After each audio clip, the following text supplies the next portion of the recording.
On today's episode, we have our Week 6 winners and losers. We're sending guilty fantasy culprits to fantasy jail. And we are airing out some of our bad takes on Milk was a bad choice. Wow. Week 6. It was some really disgusting football. I feel really gross right now after waking up for the London game. I haven't seen this many penalties, instant replays, injuries. It was brutal, and you're checking fantasy scores, and a lot of that's reflected. I have not seen any big, massive performances outside of what happened with the Miami Dolphins, but we're going to kick things off here with winners and losers. We want to go winners or losers first. What are we thinking? You want to start positive? Winners. No, we need some good vibes. Let's set the freaking tone. All right, I'm going to start with a great vibe here. Big winner for this weekend, Raheem Mostert. All right. We got to shout this guy out. What he's been doing is nothing short of incredible. Yep. He has 11 touchdowns to start the season. It is the most in the first 6 games of a season since Todd. Yeah, he has 11 touchdowns to start the year. It is the most in the first 6 games of a season since Todd Gurley. He has 4 top 12 finishes in 6 weeks. Has there been a better pick in fantasy? I in a league we play in, I took him with our last pick in like the 15th round. No value. No, there's not been a better pick. He hurdled. He's kind of like curbing the injury storyline. Yeah, everyone's like he's gonna break, and it's like no, not really. He looks as fast, as strong as ever, and is just dunking on people on a weekly basis. No Devon Achane for a couple more weeks. Like all aboard the Raheem Mostert Express. Like I think it's gotten kind of lost in the mix with the Dolphins offense. Like how ridiculously good the rush game is. It's all Tua, Cheetah, Waddle, but it's like. The run game is like it's the perfect balance. Like they're so explosive on both sides of the offense, and Raheem Mostert has been front and center of that one. So Mike McDaniel used to be the run game coordinator before he was the offensive coordinator for the 49ers. Raheem Mostert in the NFC Championship game ran for over 200 yards and 4 rushing touchdowns when Mike McDaniel was the run coordinator. So it's very fun to watch a 49er legend like Mostert at the age of 31 after so many injury-riddled seasons just play so well. So shout out Raheem. You're a big winner of this year and this season. Who else are you guys shouting out? Aiden, I know you got a winner, you got a loser. How we feeling? Do we want to go back and forth or let's all Dealer's go choice. Dealer's choice, my man. Oh, all right. Let's go winner. I think this is a fun one too. It's patient Cooper Kupp owners. You can fully rejoice. Yes. It is. If you were patient and you held strong, even on a losing team, like you're all the way back, man. Week 1, obviously, caught 8 of 12, 118 yards. Wide receiver 12 in his return. You're like, okay, that's solid. Cooper Kupp, he's ramping up. He's good to go. Game 2, boom, caught 7 of his 9 targets, 148 yards and a tutty. Wide receiver 4 on the year. Like, he is the alpha in that offense. Like, Puka is still going to get his targets. Like, he's still getting an insane target share dropped a behind touchdown him. twice, too. Sheesh report coming in from Ian Harris. Drop a touchdown. But Cooper Kupp is a top 5, top 10 weekly play. And if you are patient, like, you are getting the fruits of your labor here because this guy, like, he's like the best route runner in the NFL. He is so special. And Matthew Stafford is like, it's the perfect pair. Like, he trusts him and just absolutely abuses him. Him? Shout out to Cooper Kupp. In the best way. With targets. He abuses him with targets, okay? I don't condone violence. Him with targets. I don't condone violence. Yes, he pelts him with footballs in the chest. Some choice words. They're mind meld. Way to go, Cooper. Way to go, owners. Yeah. Big stuff. Big winner I have here is, and shocker, this goes against everything that we know in terms of fantasy jail, repeat people that end up popping in there, but it's Drake London and Kyle Pitts are some of my biggest fantasy winners right now. So I pulled this from JJ Zach Ferguson. If you guys follow him, for our listeners, he does like a little data dump thread, and I picked out something that he pointed out today. But Atlanta's had more pass attempts than rush attempts in each of their last 4 games they played last year. Last year, they only had 3 games where that happened, total, out of 17 games, where they passed more than they ran. This week, Kyle Pitts finishes with 14 points. Mark Andrews only had 10, short of 11. Hawkinson had 11. Week 5, Pitts 15.7 points. Mark Andrews had 12.5. TJ Hawkinson 10.1. And Drake London, since week 1, where he only got 1 target, his targets since then, 7, 6, 7, 9, and 12. And now he's had 3 straight weeks with double-digit PPR points and dropped a 20 burger. today. Big Crazy winners good. and good signs to come. Obviously, it's still frustrating because Desmond Ridder has some bonehead throws every now and then. But you know what? 15 points and 14 points in back-to-back weeks from Pitts at the tight end position. You take that anytime. And seeing Drake London drop a 20 burger today is incredibly encouraging. And you know what sucks is we can't get both sides of the usage because it was a bummer to see the Bijan Robinson usage. But if you did draft Drake London or Kyle Pitts this year, I'm sure you're breathing a little bit of a sigh of relief right now. And they look like pretty big winners. And shout out Arthur Smith for adjusting game plans and actually getting the ball through the air. If he just had a Kirk Cousins, Drake London and Kyle Pitts would be going crazy this year. Insane. But big winners. If only. I think it's just super encouraging. They're some of the most frustrating fantasy players right now. And it's been good to see that development over the past 2-3 weeks. London's been solid for like 3.5 out of 6 weeks. London's been pretty solid. Pitt's getting in the end zone. Pitts looks he's 4 getting of there. 6 double-digit points. Yeah, you're hoping for a bigger ceiling with Drake London, but I think what we saw today too was an aggressive Desmond Ridder, much to the chagrin of of Arthur Smith, who was in hell. It was so fun to watch the sideline shot of Arthur Smith. Yeah. It's my new Twitter PFP, by the way. It's my new Avi on Twitter. He's such It's a dork. so He's good. It's just such a dork. It's easy so to good. dunk And then on. the 2-point conversion they had to get, he pulls Tyler Algier. I mean, he pulls Bijan Robinson for Tyler Algier. It's so good. He's the man. I think what we just saw is Ridder being aggressive. Masterclass. So He's one of one. He's one of one. another winner. Because we'll just stay positive, and then we're gonna dunk on some people. But Oh, I was gonna flip to some losers after this. another winner. I'm down to get through the winners. Another winner I had here was Tyreek right. Hill. So Tyreek Hill, 160 plus yards again. He comes out of the game, comes back in. He turns out he's fine. He has an insane deep touchdown where his end zone celebration is he runs up to a guy who has a camera, and he is doing a selfie, and he hits a backflip with the selfie. That had to be coordinated. I'm guessing he knew he was going to catch a touchdown, right? I swear It had to be coordinated because who is this dude who just has a phone? But whatever. He gets penalized for this, right? They say it's whatever unsportsmanlike conduct for celebration, and then the NFL posted it on the NFL like UK or NFL London Twitter account. Absurd that the NFL penalizes him and then posted on their account. Whatever. The video's amazing. They took the video down. Whatever. But Tyreek Hill is 150 yards away from 1,000 yards, and it's only week 6. He is like 1 week away from 1K receiving yards. I know. Yeah, he wants to break 2K. He wants to break 2K, and he's pacing. It'll be really He's funny to absolutely watch pacing. the NFL avoid using that piece of content that is absolutely pure gold because they'll have to sit and look at themselves knowing that they're writing a fine piece of paperwork and shipping it off to Tyreek Hill's house for his celebration, and they just want to brand it. And it's going to be hilarious watching him jump through hoops to figure that one out. Yeah, he's a freak. I had the quad bucks up today. Me and Shaun are playing in one of our fantasy leagues, and simultaneously the two plays that happened at the same time was a Tyreek Hill bomb and the Justin Fields interception. They were happening at the exact same time. It was just like pow, pow, just like an absolute combo, 1-2. And I'm just sitting there in disbelief. I can't catch a break today. I'm out of breath on the couch right now. Oh, dude. It was out of control, man. Tyreek's a Cheetah. freak though. It's awesome to watch him play, Cheetah. obviously. I'll go another winner. I'm gonna go another wide receiver. Zay Flowers, welcome to the end zone, young fella. We all knew it was coming. Like, he was so overdue, the amount of targets and touches he already had. So really nice game for him. Not really all that many yards. He only caught 6 balls for 50 yards, but led the team in targets. Got into the end zone for the first time. Continues to be Lamar's trusted wide receiver 1, obviously excluding Mark Andrews, but he's by far and away the best wide receiver in that room. I think we kind of identified that early, so it's a bit surprising it really took this long for him to find pay dirt. But yeah, I wouldn't be surprised he finishes 6, 8, even upwards of 10 touchdowns. He's going to continue to command a pretty heavy target share in that offense. So Shout super out Zay. exciting.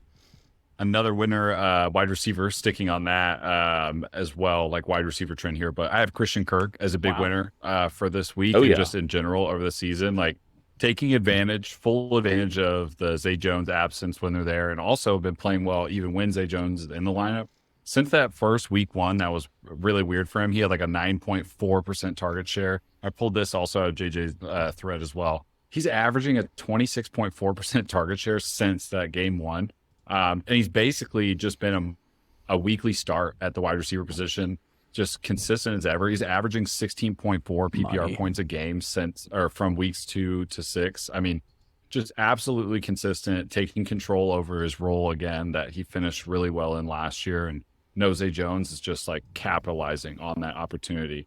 Calvin really kind of had a little bit of a stinker today, but had another massive target share week, just didn't convert on a lot of it. And Christian Kirk's been the most consistent wide receiver in that group, and pairing him with, Trevor Lawrence makes him a great option for fantasy. It just starts weekly. So good job to Christian Kirk. I mean, just a great season, like kind of after a bad start too. So I have him down as a big winner right now. Yeah, we kind of called it. He's outscoring Calvin Ridley. It's like people thought it was just going to be like... Yeah, he had 1.9 fantasy points in week 1, then 21, 15, 16, 14, 14. He gets the layup targets. That'll play any week in your lineup. You're saying it about potentially outscoring Calvin Ridley. Calvin Ridley gets all these deep downfield shots, so when they hit, they hit. But like Kirk is just so consistent week in and like play in and play out. And another guy that I have here is another wide receiver, keeping the trend going here, is Amon St. Brown. We love wideouts on this podcast. ARSB, my guy. Oh, yeah. I mean, big week, huge week. He is the embodiment of what Dan Campbell wants this team to be. Like, just tough as nails. That guy on so many big third downs, gotta have it, gets killed over the middle of the field, hangs on. Just so ridiculously tough and important for that team winning today. This season, he's played in 4 games, 19 points, 14, 16, 30. He's just the truth. I love you, Amon St. Brown, the sun god. I didn't get to draft you in many leagues this year, but just love watching you play and what you bring week in and week out in terms of toughness and ability. He's just the truth. So I, as the kids would say, I'd be glazing ARSB right there. But, I just... Yeah. That's at least a half dozen on that one for sure, but it's warranted. And then I had one more too, is Kyren Williams. So in the second half of this game, he had 18 carries for 154 yards and a touchdown. He had 4 yards in the first half. This guy is... I did not catch enough of that game. I would not have known that's how it was. He played big boy football today in the second half. It was incredible. Yeah. He dominated that game. It was truly awesome. Like a really special performance on the ground for a guy that, people have been pulling up his, rush yards over expected and his missed tackles forced per attempt. He was like the heart and soul of that Rams team today in that win. And big shout out to Kyren Williams. He's my last winner I have. Nice. Last winner I have is, it's a cop-out because I did the whole team. The Cincinnati Bengals. Wow. People were ready to count them out, dude. They were 1-3. Joe Burrow could barely walk and push off on that back half. They were 3-3 heading into the bye. Joe Burrow and T. Higgins could not use this. Like timing-wise, this is absolutely perfect. They've got a pretty brutal matchup out of the bye against the Niners, but like this team's about to get hot. Healthy Joe Burrow, healthy T. Higgins. This team's legit. This is, it's the same cast that we've seen the last 2 years. They're going to get hot, If you're a Chase owner, if you're a Burrow owner, like it's likely that your season probably hasn't started well unless you're really strong around them. So like it's probably not going to get better quite yet for you, but this team's going to get hot, dude. Don't be surprised if they end up winning, 12, 13 games still, even at 3-3 right now. Like I don't see them losing many more games this year. Let's hope T. Higgins owners can also be counted as winners too. Don't say his name. Yeah, not yet. Yeah, he didn't do much today, but Yeah. Give it a couple of weeks. My last winner, and I think we'll talk about him a little bit more later in this episode, but I'll keep it brief. But Adam Thielen has got to be the biggest winner of this week and just the winner of fantasy football so far this year. Weekly ranks and wide receiver scoring in PPR since week 1, wide receiver 16, wide receiver 3, wide receiver 20, wide receiver 4. He's currently the wide receiver 2 in fantasy football this year. He's 33 years old. He's playing on a team that's 0-6. It makes zero sense. It makes zero sense. Like Bryce Young has had as many rookie moments as any rookie quarterback has ever had. He's also playing decent when it comes to throwing the ball to Adam Thielen. It's worth noting he also had 12 yards week 1. He had 12 yards week. Like he had a complete stinker and is like averaging close to 100 yards a game. It's crazy. Bro, he had 100 yards at half today. Going into halftime, he had 100 yards. Adam Thielen. This man's Jettas. This man's Justin Jefferson for that Carolina team. That's how you know your offense is terrible, when it's like we're going to build the whole thing out of Adam Thielen. The touchdown that Bryce Young threw to him was such a dart, like a seam. Like, no, there was such a small window. I could not believe Adam Thielen was still athletic enough to come down with it. I mean, who am I to talk, right? I'm recording behind the mic, but it's just shocking to me, the performance that he has had this year. He's got to be one of the biggest winners in fantasy football. And, like, if you're one of those guys that decided, like, you know what? It's round 6. It's Adam Thielen. He's staring at me right here. Like, why not? You know, like, if you pulled that trigger, like, good for you, because your team is probably kicking fucking ass right We have him in Scott Fishbowl. Yeah. It's pretty lit. And we auto-picked him. We're frauds. I had on my losers Adam Thielen haters. All right, are we doing this now? Are we doing this now? Okay. Yeah, let's drag him. Let's come clean. Adam, I know you're listening.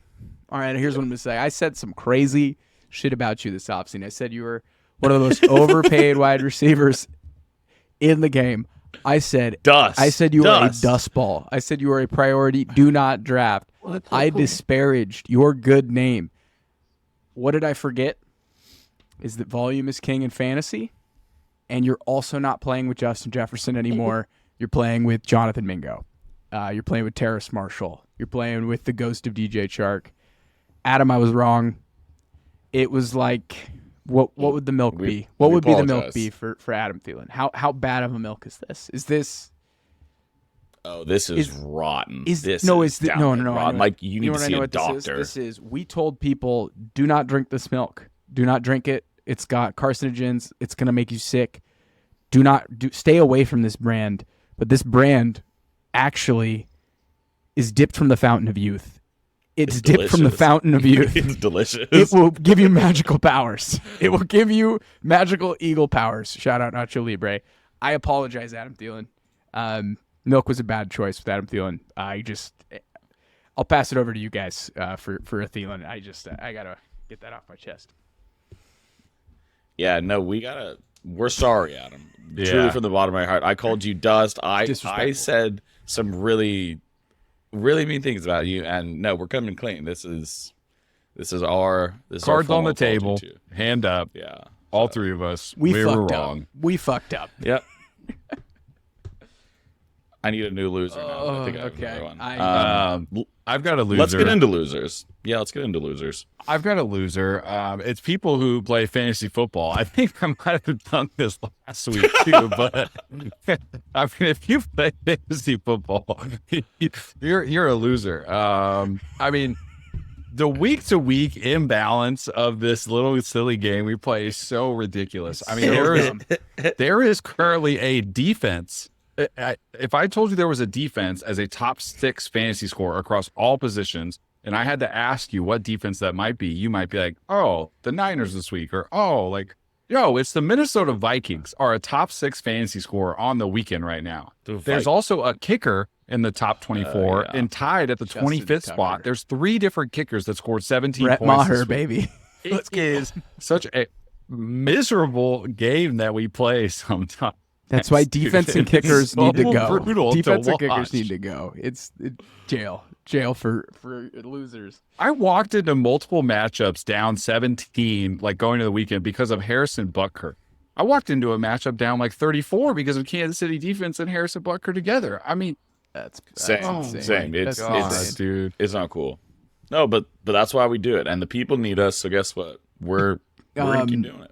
We're gonna keep doing it. So brutal. The Ravens' red zone offense is loser. It was so bad. What are they doing? It was What are so they bad. doing? 6 red zone trips, 1 touchdown. Just spam Lamar runs. Just run Lamar. It's not that hard. They just keep trying to make Gus Edwards and Justice Hill a thing in the red zone. Let's just spam the Lamar run button and get in the end zone. John Harbaugh kicked a field goal today from 4th and 1.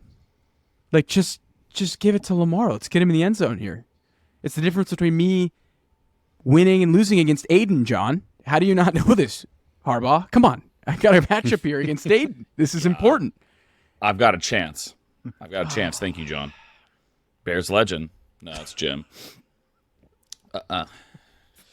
Go blue. They're They're brothers. brothers. What do you got for a loser, Aiden? I think like this is like nail in the coffin. Dameon Pierce. I'm sorry, but Not yet. You're a loser. You're a loser this week. You might be a loser. Devin Singletary is like significantly outperforming him at this point. Like it is not okay. He had 13 rushes for 34 yards today behind the same offensive line, the same offensive scheme, same setup. Devin Singletary had 12 rushes for 58 yards. Also had some targets. Dameon Pierce was supposed to be a 3-down back. He's going to start catching passes this year. He's going to be the new 3-down. All you can do back? No, you're not. That's not who you are at all. I don't care if it's getting blown up in front of you every play. Like, it's not happening. The Dameon dream is dead. Pull the plug. R.I.P. I'm sorry, Dameon. I saw multiple times today, Aiden, where it was like 2nd and goal. I was like, here we go. This is Dameon Pierce's time to shine. He's getting in the end zone. And he got the ball, and he was stopped. He had like 5 guys in front of him before he like even had a chance to make a move. It was brutal. It's definitely been tough. They go on a bye, and then they get Carolina coming out of the bye, so maybe we get a better look at Dameon Pierce. But it's been a nightmare. He's probably been one of the most disappointing picks in all of fantasy. So yeah. Without doubt. If you are watching us right now, you can see that it's just Aiden and I. Keegan had some technical difficulties. So Keegan is okay. He's well. He's safe and sound, but he's no longer with us on this episode today. Keegan will not be with us for this foreseeable future on this episode. Maybe he's able to hop back in. But we just went through about 20 minutes of troubleshooting, and his internet has no chance. So, Aiden, it's just me and you today. We're going to be finishing this. This is a first time for everything. Let's take this home. First The show time for goes everything on. that we've lost The show someone goes on. mid-episode. Another loser that I have today is Geno Smith and the Seattle Seahawks pass offense. Geno Smith today, 11 fantasy points with 320 yards passing. That's pretty bad, dude. This season, Geno has scored 9 points, 23 points, 15 points, 9 points, and 11 points. He is currently the QB 25, but we're not letting just Geno off the hook here. DK Metcalf is the wide receiver 38. Tyler Lockett is the wide receiver 49. It's gross. Gross. Yeah. Outside of K9, any Seahawks fantasy player has been pretty much a faceplant. I think we got a little carried away, but like last year he was so good, and it just feels like this year there's no rhythm. The offensive line definitely took a step back. It looked so clean last year because like Geno had all this time, like everyone was in the right place, and it just feels like he's not really and he's not gonna improvise. Like Geno's not gonna make those crazy Patrick Mahomes. Like things need to be clean and right in front of him, and it feels like that's not happening this year. And he's not doing much, just to put it nicely. So yeah, I'm with you there. I'll stay with quarterbacks. This is guys that we've been all over the place. Back, good, bad, ugly, great. Like Justin Fields and the Bears wide receivers. What a faceplant. After 2 weeks in a row, it felt like we couldn't be stopped. We were ready to throne him QB1. We were for ready. the rest of the year. The dude barely had 100 total yards. Sure, he left in the third quarter. Things were ugly though, man. He looked like the quarterback from the first couple of weeks where he was afraid to he wasn't pulling the trigger. Things were open ahead of him. The offensive line didn't do him any help, but there were just shots he missed, man. It was ugly. And bad as a result, DJ Moore barely scraped together 10 points, and he really did that in part to some garbage time. Darnell Mooney didn't do much. And now we're looking at a dislocated thumb. What's the timeline for that? I don't even know what that timeline looks like. I don't know. I was texting Mark, our good friend, and it's like, I don't know. Like, it never really happens in the NFL. So, like, it's not like, oh, yeah, like, this guy just did. Like, I honestly have no idea. Like, it's his throwing thumb, too. It's like he couldn't hold the football. He wanted to come back in, but, like, dude, you can't even hold the ball. So, if I had to guess, probably misses a week or two. I don't know. You're probably taping it up, letting it rest a little bit, but I don't know. I don't see. I thought he broke his hand, which I think would have been like a far worse situation. I don't know, if I had to guess, maybe a week or two, but there's going to be more tests tomorrow to see if like there's any like ligament damage and stuff. If it's just pop in, pop out, it could just be like a pain tolerance. Just try to tough it out until you get into their bye, which I think is pretty late if I remember correctly. But yeah, pretty tough day for the monsters of the Midway today at home. That was not. I mean, injuries are a major loser of today. Just everyone that had to deal with the injuries. For sure. Christian McCaffrey leaves the game with an oblique and rib injury. Deebo Samuel leaves the game with a shoulder injury. David Montgomery leaves the game with a rib injury. Trevor Lawrence leaves the game with a knee injury. Jimmy G. That looked ugly. He says he's fine, but I don't know. The Trevor one. Jimmy G ugly. has to go to the hospital with a back injury. Kyren Williams or Kyren, I still can't believe I can't get his name right. Kyren Williams. He seems like he's going to be fine, but he left that game with an injury, and Ryan Tannehill left with a high ankle sprain. Garrett Wilson left. A lot of quarterbacks. Garrett Wilson left and came back in. It was rough. This year in general, dude, it's just like it just one off. Like, there's always injuries in football, but it just feels like they're happening more and earlier than usual this year. It's been a lot of mid-game injuries, a lot of practice injuries. That's pretty tough. I've dealt with multiple players that have got hurt their hamstrings in practices this season. Yeah, in the middle of the week. Christian Watson, Jameer Gibbs. Yep. It's been tough. It's been brutal. The injuries have been rough. Do you have any other losers? Because that's all I had. I've got one more. And unfortunately, I think it's time to drop this guy. Jahan Dotson. It's just it's not happening. Yeah, it's brutal, man. It's getting worse. He had one target, just absolutely off his hands on like that like deep crosser. I don't know. Curtis Samuel is the wide receiver too in that offense. Scary Terry's obviously their one. He's doing fine. It's not the Scary Terry that I think we'd like, but like it's fine. Scary Terry's doing enough. Jahan Dotson is nowhere to be seen, and it's not. And like we've talked about it a ton. It's not like they're not throwing the ball, dude. They're number 2 in the NFL in passing rate. It's just like the dude's nowhere to be seen. I don't know. He's getting plenty of snaps. Like he's the number 2 snap share in that offense, but like it's something's not working, and I don't really know what it is. So yeah, man, Jahan Dotson, goose egg. You're likely to start getting dropped by rosters. Curtis Samuel's just. Curtis Samuel's just been flat out better. So,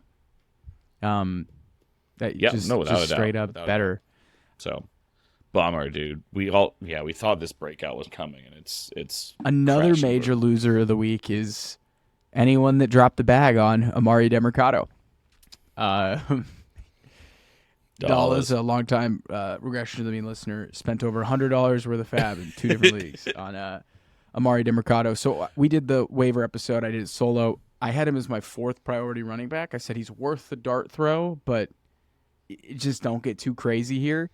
Don't go crazy. Don't go crazy. He had less carries in this game than Keontae Ingram and Dameon Williams. Dameon Williams signed off the street. We're talking about the Dameon Williams who was a Chief like 4 or 5 years ago. So rough. Playoff Dameon.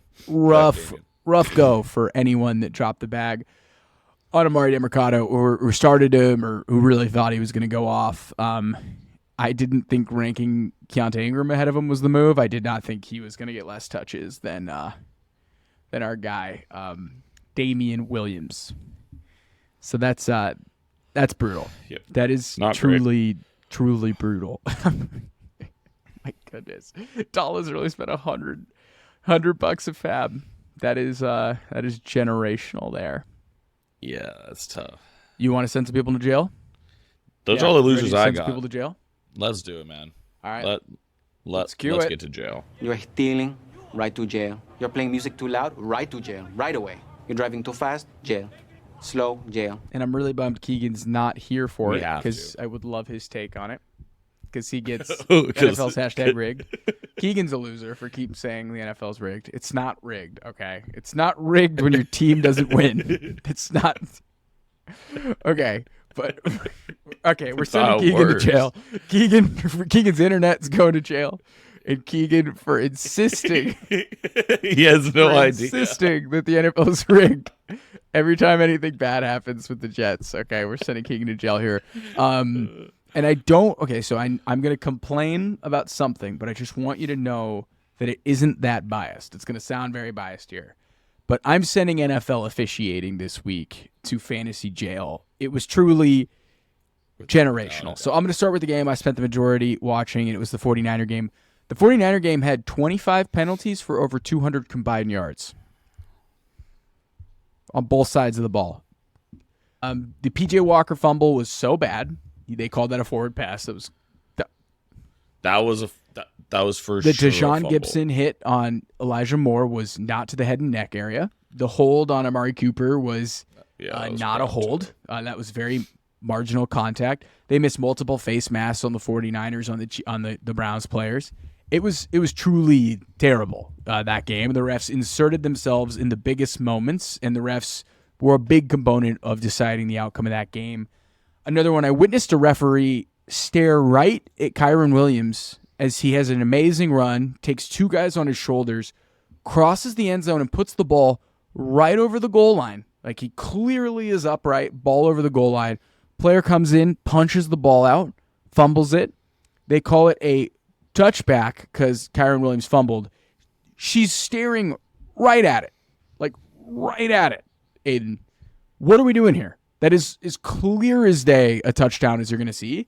And we now have to spend like the full ball was over. Full extension. Full ball was over. There's no way he's either down or it's a touchdown. There's zero chance. Like the Jalen Hurts phantom. The official's right in front of it too, which I think is like you're right there. You're on top of like the pylon. You clearly see it, and they're like, line him up. Cardinals ball. I'm like, what are we doing immediately here? On the replay, like, that's a touchdown. What are we doing? Okay, the Jalen Hurts phantom TD reversal where they called him down and he fumbled. Yeah. And then there was no clear replay of him scoring a touchdown. And they just were like, it was a touchdown, and there was no replay for us at home. Isn't it supposed to be clear and indistinguishable? So I just found some data. How many total flags do you think there was today? Like 300? I don't know.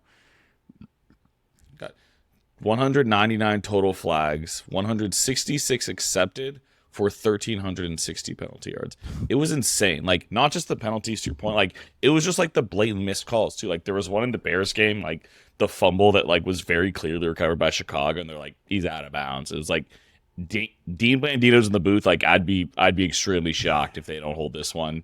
Guys come out, didn't have clear possession. They're like, all right. It's just, like, you got Blandino just shocked in the booth all day across the NFL because it's like, what are we doing out there? Like, to your point, it was like these fumbles, these turnovers, like these are game-changing plays. Like these are deciding, like not single-handedly, but like these swing games, like huge. These are possessions, like so many things. And like I really don't think it's been that bad as a whole this season. Like I think like that, like officials get a ton of shit, which like like. Days like today, you completely deserve it, but like for the most part, it's been good this year. So no, that was and the Sunday night game was a microcosm of all of it because all we had today were injury timeouts, rebooth plays, and then flags, and then referee conferences. I can't tell you how many conferences I saw where refs are like, "Is that a flag? Should we pick it up or not? Like, what are we gonna do here?" Like. The Sunday night game was a perfect microcosm of this because every other play, a Giants guy... Do your job. Every other play, it was a Giants player like crumpled on a heap in the ground and having to get off the field. And then the conference over all the punches that took 5 minutes to sort out who it was going to get fined, essentially, with the unnecessary roughness.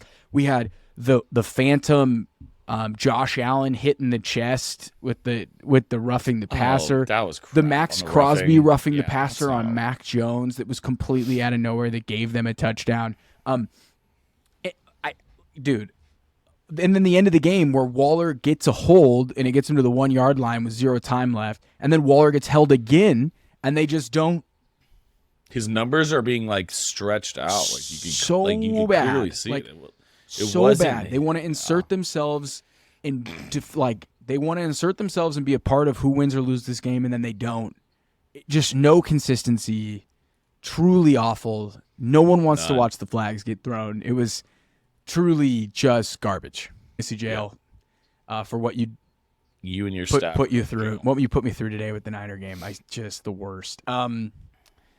So turns out whatever happened at the end of the Giants game in the second half with the Tyrod Taylor thing, Daboll is blaming Tyrod. It does look like Tyrod checked into a run that cost them 3 points at the end of the second half. I think it was like an option play though. Like he could have I think the play call was like a 1A 1B call where it's like, depending on the look, like you make the right play. And it's like, Jail. Why are you even Jail. giving a play that like Jail. has that Bad option? play call. Jail. I don't care whose fault it is. They should go together. Tyrod, probably. Daboll, that's, and Kafka. It's conspiracy on Daboll's part. Kafka's Tyrod committed the crime, but they're all accessories. Yeah, They're Tyrod's accessories. going to jail. They're accessories Brian to the crime. Daboll is going to jail for Absolutely. also kicking that field goal. Daboll, after winning Coach of the Year last year and winning I loved him going into the season. Not a great year for Brian Daboll to start. It's been a tough go. That's It's generous. been a tough go for Daboll and the Giants. They 1-5 now. They're I think, 1-5. right? They're really bad. Like they're really bad. Their team stinks. And you were stuck with Daniel For Jones' another contract. year. It's You have tough. one more It's tough, year tough, of tough. that. Another person I'm sending, 2 people I'm sending to fantasy jail are just kickers named Jake. Jake Moody, missing the game winner. You're going straight to jail. Like 2 fantasy points today. And then Jake Elliott. Jake Elliott missed a huge field goal. Yep, he missed one too. For the Eagles. He had like 1 fantasy point. Jail to kickers named Jake. Yep. Sorry, Jake. Who else you got?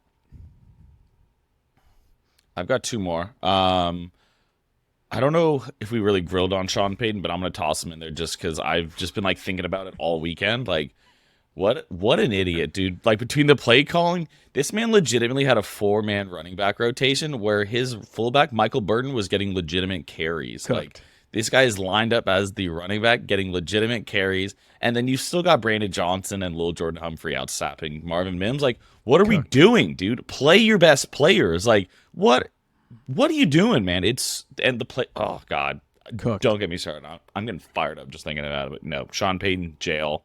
Same with coaching, Luke Getsy. I hate this guy so much. Dude. You're playing a team that routinely blitzes 5 to 6 plus players. Like Brian Flores, one of the best in the business, absolutely awesome defensive play caller.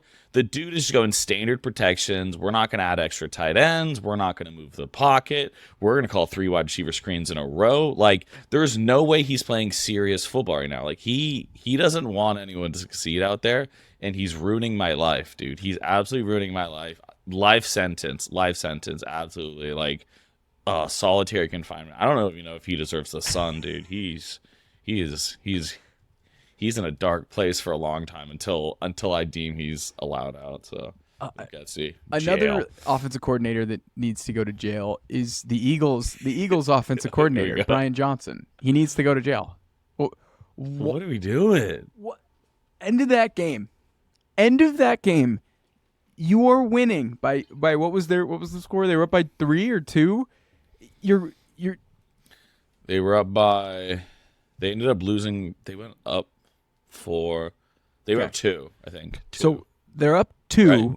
I think they were and up 2. it's 3rd and 10, and the Jets have no timeouts. They have no timeouts. They drop back to throw, and Jalen Hurts is going. Jalen Hurts might deserve a little time in jail after his 3 INT performance this week. Oh, for sure. Jalen Hurts was that throw was so Jalen Hurts. bad. That throw was so bad. However, as a play caller, Brian Johnson, offensive coordinator of the Eagles, why are you throwing that? There's no need to throw the ball there. Just run the ball, burn 40 seconds, take a 5-yard penalty, kick a punt. make Zach Wilson go 60 yards and go for a game-winning field goal drive. I get the idea of being aggressive. I like analytics in sports. I like aggression. But sometimes just kick just you can be safe. It's okay. Understand the context. You're playing Zach Wilson. Like, you just cannot, because even if that's an incomplete pass, what are you doing? You can't have an incomplete pass there. It's just, I get the idea of going for the win, but your defense has played well enough, and it's too risky. Zach Wilson's the quarterback on the other end of the field. And I know Keegan's not here to refute, but that's jail. I'm sorry. The coaching, the officiating, the injuries, we're throwing week 6 in jail. We're doing it. We're throwing the whole week in jail. Except for Tyreek Hill and Adam Thielen. You guys are off. You guys are good. You guys are good. You guys are good. Everyone else. And Raheem. Hands behind your back where I can see him. So you're good. That game, that's one game. That game is fine. That game gave us points. We didn't cover it. They're not fraudulent. The NFL we is didn't not cover rigged. That game for some reason on our preview. That's on us. Hand up. That's on us. But we're throwing week 6 in jail. You want to air out some of our bad takes before we get out of here? Milk was a bad choice. What do I want to do? My milk's not bad, dude. You say this every week, how your milk isn't bad. No, my milk is not bad. You always have bad milk. Think about your preseason takes. You were a Jahan Dotson guy. Like, that is brutal milk. Oh, well, no, this is just week 6 milk. This is just week 6 milk. It's time. I have to air some stuff out. Okay. No, I'll wait till next week because I really didn't think this far. Kudos to me for picking a Monday game, so no milk can be had there. So it's still in the fridge, nice and cold, and for all I know, the expiration date is not until later this week. All good there. I did say to sit Kyle Pitts as a joke, so that was pretty bad. That was bad. Tight end 3. Johnny was tight end so, 5, well and you're like, I'm not talking about Johnny. And you were like, fuck Drake London. You faded that whole passing offense. That's milk. And then speaking of offense, I said to start. I said start all the Bears with confidence. Disaster. Every week you say you have no milk. You were like, you said to start Deontay Foreman over everyone. What was you were like, I'm starting Foreman over all those guys. At least I did get some good sits there. Like Madison was a great sit. KJ was a good sit. Yeah, he got Madison, the job done. Yeah, that's okay. Done. You're right about Dameon. I went Bijan 2 tutties too. Bijan had 37 yards and 0 touchdowns. So I had some milk. I had a little milk. It always gets worse as I start. My milk was great this week. Like when I type it out, I'm like, that's not bad actually, and then I go through it. All right, hand up. Those were some bad ones. Take it away. What do you got for us? What kind of dairy is in your? I was gonna dunk on Keegan so hard for Dalton Schultz. I was so excited. This man's ducking me. He's ducking me. He's Donald ducking me right now. Call you Donald Duck. What did he do? I cannot believe. What was his stat? He was tight end 2. He was tight end 2. He got in the He had 16 points. Dalton Schultz. We had a listener. We had a listener tweet at us today about Dalton Schultz. That was incredible. Let me pull up the tweet here. We have it from our follower Kendall. Kendall at Louis Vuitton. Shout out Kendall here. Tagged us all.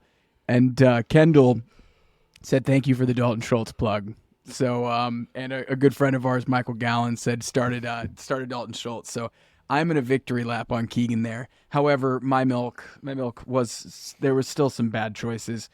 I said Matthew Stafford. We put him on the thumbnail. I make the thumbnails for these YouTube videos. I put him on the thumbnail. He had like. Michael's response was my favorite to Keegan, saying, "Enjoy your well-balanced diet of milk, sir." Just telling Keegan, milk is coming, my friend. And Michael, you were absolutely right. Keegan, you us here. You are ducking the milk. So Matthew Stafford today, he had 13 fantasy points. He did have a Puka drop touchdown and a Higbee drop touchdown. So, Yep. I didn't see the Higbee one. It could have been a much bigger day for Matt Stafford. It felt like such a good, yeah. It felt like a really good spot for him, and there was some left on the. He just did the same exact thing he's been doing all season, which is passing for a ton of yards.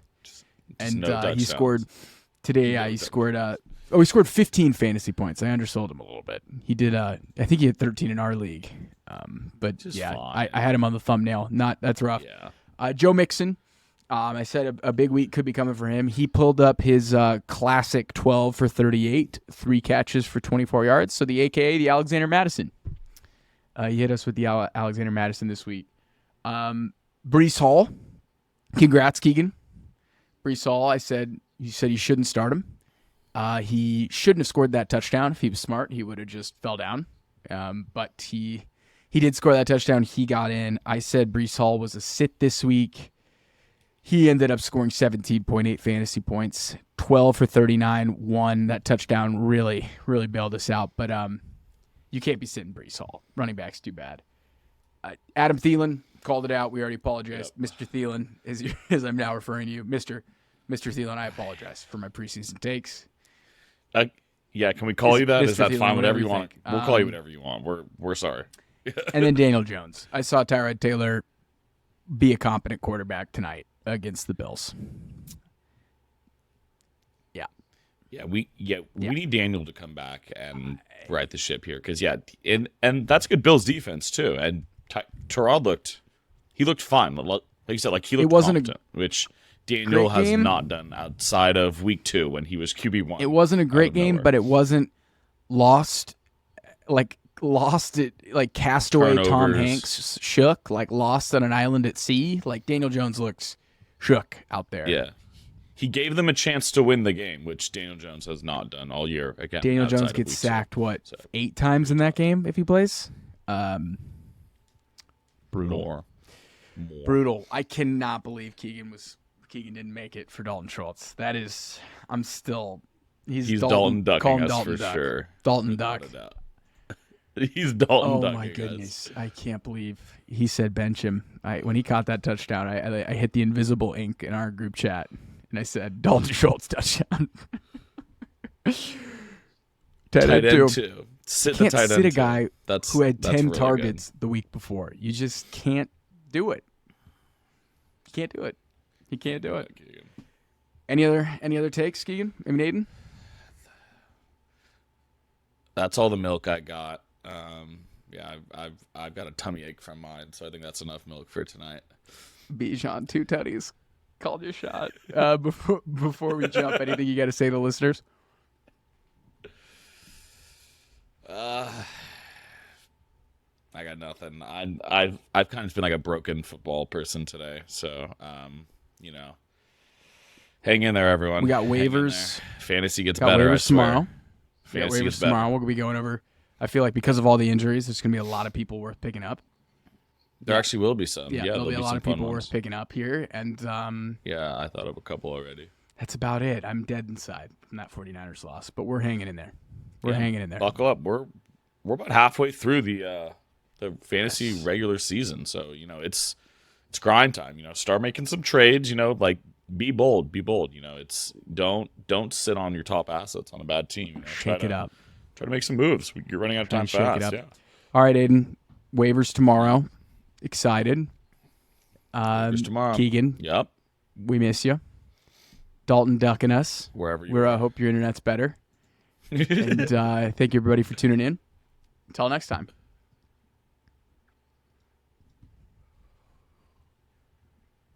There it is.